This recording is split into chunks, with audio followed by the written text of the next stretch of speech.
شروع کرتا ہوں اللہ کے نام سے جو بڑا مہربان نہایت رحم والا ہے۔ خاتون جنت سیدہ فاطمۃ الزہرا سلام اللہ علیہا صبر شکر زہد و تقوی حکم و حیا اور صبر و رضا کا پیکر تھیں۔ نبی کریم علیہ السلام کا جزو بدن اور آپ کے ساتھ خاص نسبت و محبت ہونے کی وجہ سے یہ چیزیں آپ کا جسمانی و روحانی ورثہ تھیں۔ یہی وجہ ہے کہ نہایت سنگی و تکلیف میں بھی آپ نے صبر و استقلال کا وہ علمی مظاہرہ فرمایا کہ جس پر دنیا آج بھی دنگ ہے۔ حضرت امام حسین رضی اللہ تعالی عنہ ابھی بچے ہی تھے کہ آپ کی شہادت کا چرچا عام ہو چکا تھا اور یہ سب کو معلوم ہو چکا تھا کہ آپ کو کربلا کے مقام پر شہید کر دیا جائے گا، کیونکہ رسول اللہ صلی اللہ علیہ وآلہ وسلم کا واضح فرمان موجود تھا جس میں آپ نے فرمایا تھا، میرا یہ بیٹا یعنی حسین سرزمین عراق پر جسے کربلا کہیں گے میری امت کے ہاتھوں شہید ہوگا۔ چنانچہ حضرت ابن عباس رضی اللہ تعالی عنہما فرماتے ہیں کہ ہمیں کوئی شک باقی نہ رہا تھا اور اہل بیت بلا توقف جانتے تھے کہ حسین بن علی طف یعنی کربلا میں شہید ہوں گے۔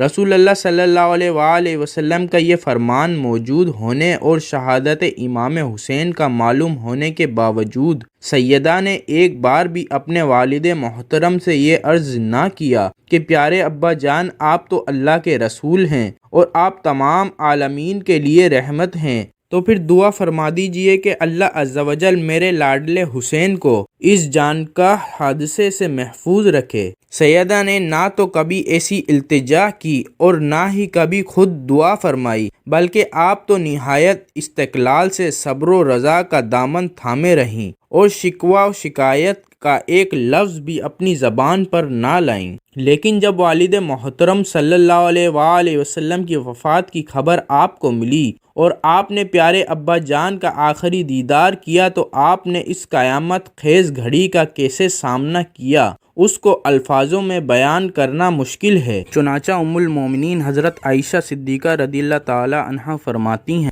ایک روز کہ جب نبی کریم صلی اللہ علیہ وآلہ وسلم علالت مرگ میں تھے تو سیدہ فاطمہ تشریف لائیں اور حضور نے اپنی پیاری لخت جگر سے کچھ باتیں ارشاد فرمائیں۔ سیدہ وہ باتیں سن کر پہلے رونے لگیں، لیکن پھر حضور نے کچھ ارشاد فرمایا تو آپ مسکرا دیں۔ میں نے سیدہ سے پوچھا، اے فاطمہ بتائیں رسول اللہ صلی اللہ علیہ وآلہ وسلم نے کیا ارشاد فرماتے ہیں؟ سیدہ نے فرمایا، یہ راز ہے اور میں حضور کا راز فاش کرنا پسند نہیں کرتی۔ پھر جب حضور کی وفات ہو گئی تو ایک دن ام المومنین نے سیدہ سے پوچھا، اب بتائیں حضور نے آپ سے کیا فرمایا تھا؟ پس سیدہ نے فرمایا، جب نبی کریم صلی اللہ علیہ وآلہ وسلم نے مجھے فرمایا کہ میری وفات کا وقت آ گیا ہے اور میں تم سے جدا ہونے والا ہوں، پس تم اللہ سے ڈرتی اور صبر کرتی رہو، تو میں رونے لگی۔ لیکن پھر پیارے بابا جان نے فرمایا، کیا تو اس پر راضی نہیں ہے کہ تو سارے جہاں کی جنت کی عورتوں کی سردار بنے؟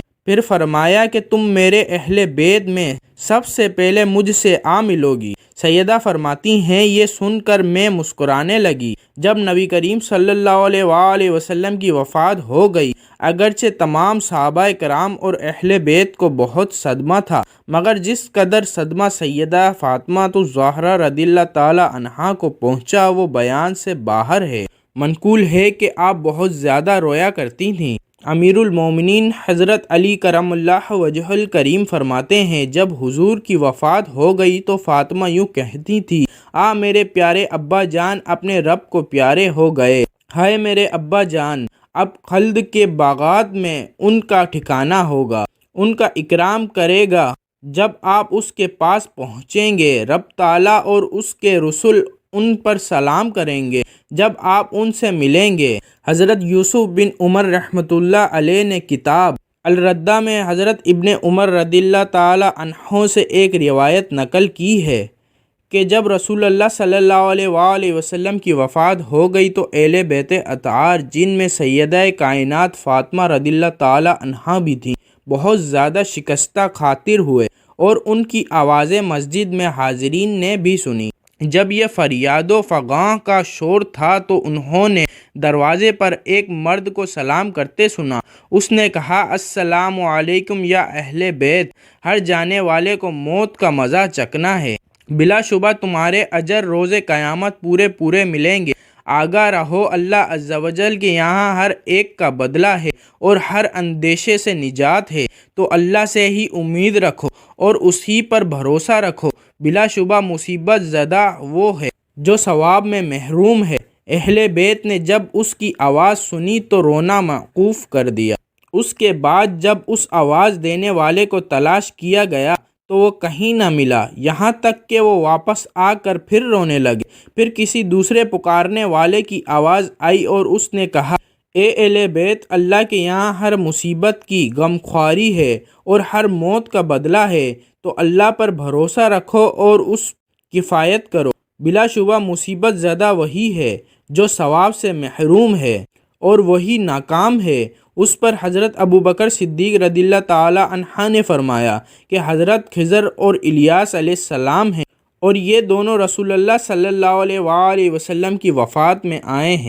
امام حاکم و بہقی، ابن ابی الدنیا، ابن ابی حاتم اور ابو نعیم رحمۃ اللہ نے امیر المومنین حضرت علی کرم اللہ وجہ الکریم کے حوالے سے بھی اسی طرح کی ایک روایت نقل کی ہے، جس میں آپ نے فرمایا، وہ آنے والے شخص حضرت خضر علیہ السلام تھے جو اہل بیت کے ساتھ تعزیت کے لیے آئے تھے۔ مختصر یہ کہ جب رسول اللہ صلی اللہ علیہ وآلہ وسلم کے غسل و کفن کے معاملات ہو گئے تو اگلا مرحلہ نماز جنازہ ادا کرنے کا تھا۔ نماز جنازہ سے متعلق ابن سعد علیہ رحمہ نے حضرت علی کرم اللہ وجہ الکریم سے ایک روایت نقل کی ہے کہ جب حضور کو تخت پر لٹا دیا گیا تو آپ نے فرمایا، تم میں سے کوئی شخص آپ کی امامت نماز میں نہ کرے، کیونکہ آپ ہی حیات و وفات میں تم سب کے امام ہیں۔ چنانچہ اس کے بعد لوگ صف در صف داخل ہوتے گئے اور صلاۃ و سلام پیش کرتے گئے، اسی طرح کہ ان میں کوئی امام تکبیر کہنے والا نہ تھا۔ بس پہلے تمام مردوں نے گروہ در گروہ سلام پیش کیا، پھر عورتوں کو موقع دیا گیا اور عورتوں میں سیدہ کائنات حضرت فاطمہ سلام اللہ علیہا بھی شامل تھیں۔ آپ بھی دیگر خواتین کے ہمراہ حجرہ اقدس میں داخل ہوئیں اور اسی طرح صلاۃ و سلام پیش کیا کہ جیسے سب خواتین پیش کر رہی تھیں۔ ان کے بعد بچوں کو بھی موقع دیا گیا۔ امیر المومنین حضرت سیدنا علی رضی اللہ تعالی عنہ فرماتے ہیں، جب حضور کو دفن کر دیا گیا تو سیدہ نے صحابہ سے فرمایا، تمہارے ہاتھوں نے رسول اللہ صلی اللہ علیہ وآلہ وسلم پر مٹی ڈالنا کیسے گوارا کیا؟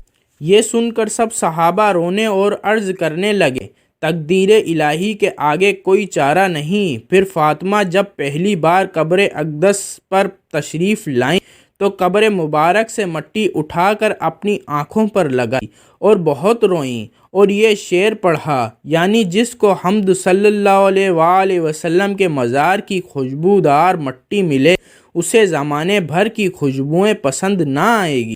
آپ کی وفات کے بعد جو سخت مصیبتیں مجھ پر آئی ہیں، اگر وہ دنوں پر آتی تو وہ رات ہو جاتے۔ دعا ہے کہ اللہ رب العالمین سیدہ خاتون جنت رضی اللہ تعالی عنہا کے جنت میں درجات مزید بلند فرمائے اور آپ کے ذکر خیر کی بدولت ہمیں کامل ایمان کی دولت نصیب فرمائے، آمین۔